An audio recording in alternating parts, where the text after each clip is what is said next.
its main motivation is that the definition of fiscal space may be reasonably clear, but the question is whether everyone is using the concept in the same way for the same purposes and with the same tools.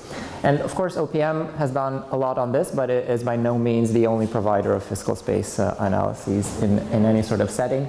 So our motivation for the technical discussion we had yesterday was to examine some of the available approaches to fiscal space modeling, what we can learn from them, how we can contrast them. Is there a common ground? What are the key methodological differences?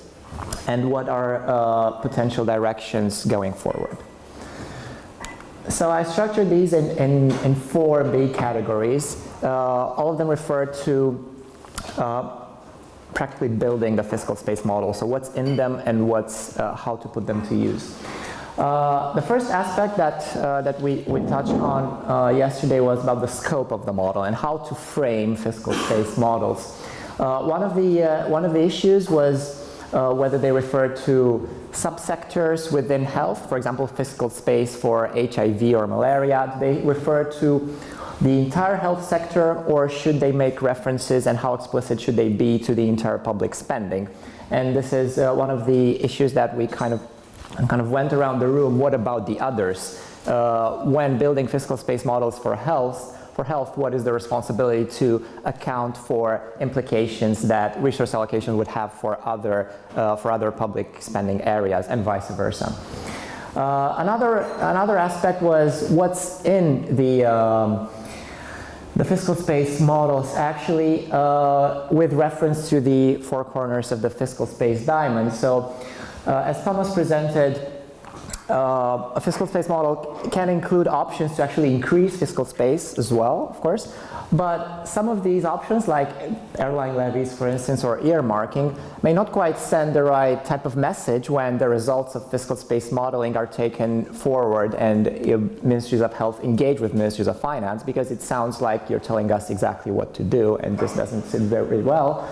On the other hand, there are other options like improving efficiency, which are really difficult to implement. So you can specify based on data development analysis how far you could theoretically go, but however promising that result can be, the next step is quite unclear. So there's very little action behind it. Another aspect about time horizons. So fiscal space models that Thomas referred to usually have a much longer time frame than MTFs and available macroeconomic projections, and the validity of projections made by fiscal space model usually drops after 3 or 4 years, understandably. There are quite solid reasons for which the time horizons should be longer than MTFs, one of them being the lag in the accrual of health benefits, as the point was raised earlier. But again, this is something quite difficult to reconcile and communicate further. So we didn't reach necessarily a consensus on some of these issues. Again, this main point about the purposes of fiscal space models and what to use it for, what types of policy questions they actually address, is key, whether they're used for advocacy or planning. And one of the points that emerged was that at their core, fiscal space models are essentially an advocacy tool, but in the era that we're seeing, it's focusing more and more on domestic resource mobilization with flattening aid, which kind of feeds back into the necessity of having quite explicit options for revenue mobilization. So it's not an easy one to reconcile, but it's maybe a reaction to the financing landscape that we're seeing. In terms of what's the starting point for fiscal space models, so Thomas presented OPM's approach with 4 steps that starts from estimating resource needs. An argument can be made that focusing on estimating the gap can actually discourage the policy dialogue, because in most cases the gap is daunting in most countries. Moreover, good country-specific data are not always available, and the use of global benchmarks can make this gap make even seem even bigger, not to mention that they weren't meant for planning but primarily for international level advocacy. So starting from what is realistically going to be available in terms of resources would be a more constructive approach than trying to estimate the gap. And this is the approach that WHO has been consistently taking on the matter. On the other hand, one could also argue that health needs are directly linked to health system objectives, of course, and this is a starting point that captures the attention of ministries of health and can be a good vehicle to build their fiscal literacy in engaging with ministries of finance. So our thoughts kind of grouped around the idea that it is important to have a gap analysis as long as the gap that you're trying to estimate is relevant for the policy question at hand. So as I mentioned before, in that respect, estimating resource gaps in particular and fiscal space models that do that can be a good base to build fiscal literacy in ministries of health. And of course, country-specific needs assessment and costings are preferable, but they're not always available, and we have to face the reality that there are cases, depending on the question, when global benchmarks are the only thing that we have. So what informs the actual choice of parameters in terms of data sources and methodological considerations? Of course, again, different choices for different purposes. Tim spoke more about this, the use of normative versus actual costings, for instance, and this relates to advocacy, not necessarily versus planning, but advocacy and planning as objectives.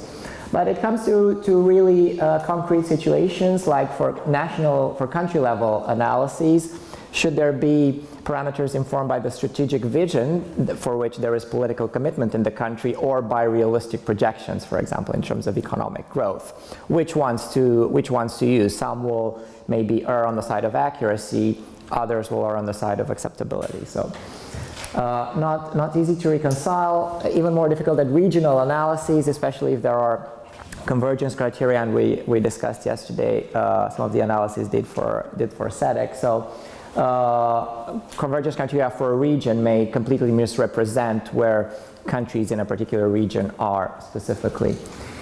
And there was consensus that usually the parameter choices that are made in these models are optimistic, especially in terms of economic growth and tax revenue, especially in relation to GDP. So again, that probably poses a problem of accuracy, but accuracy is very difficult to achieve and demonstrate in relation to such models anyway. And there was some agreement on that. So the direction of travel, as Sophie said before, is more important than actually getting the right point estimate. And also, there was some agreement on the fact that whatever estimates you use, it's critical that they get buy-in from stakeholders and support dialogue rather than hinder dialogue between ministries.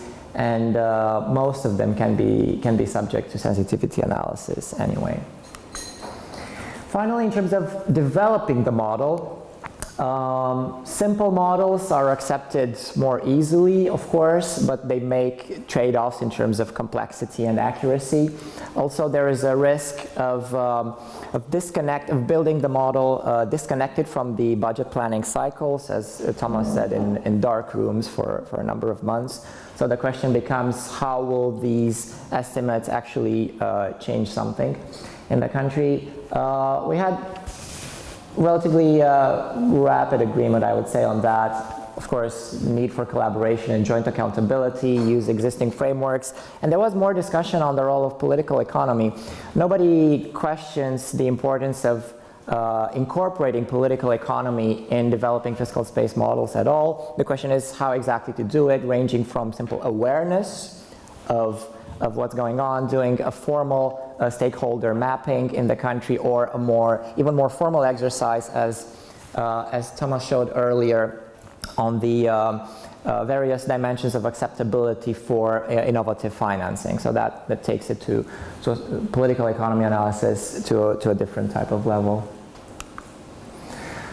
So on the first 3 points, there was quite strong and rapid agreement. Of course, fiscal space modeling is important and is key when considered as part of a health financing strategy in the advancement towards UHC. Confusing the objectives of fiscal space modeling, so this partial overlap between advocacy and planning can unnecessarily discredit the use of fiscal space models, and this needs to be looked at a bit more careful. And of course, the importance of ensuring country ownership and tailoring to context is almost mute. But looking ahead, we discussed two directions of where more is needed, and some of them were alluded earlier. One of them pertains to implementation. So there is still little information on how did existing fiscal space models actually influence resource allocation. So when they came about and what the characteristics of the model were, and how did this change anything? We still know relatively little about that. And technical efficiency is being highlighted as one of the key sources of increasing fiscal space ultimately.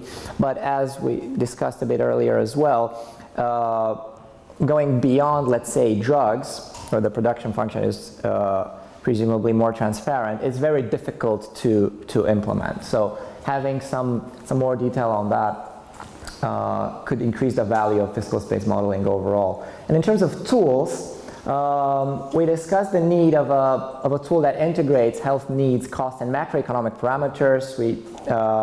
We alluded a bit to the State of One Health tool, which would be in a good position to do that with a more developed fiscal space module.